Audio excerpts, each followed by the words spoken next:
מחקרים לאחרונה מראים שסטפ-אפ הוא אחד התרגילים הכי יעילים בעבודה על הטוסיק.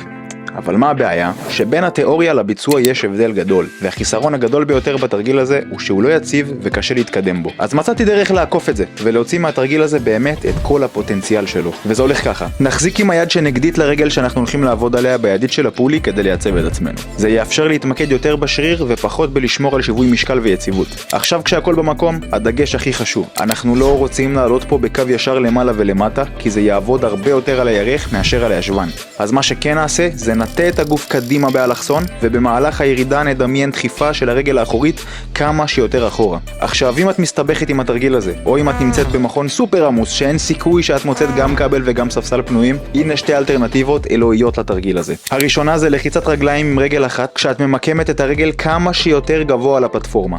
והשנייה היא סטפ-אפ בגרביטון, עם אותם דגשים: להישען קדימה ולעשות צעד גדול.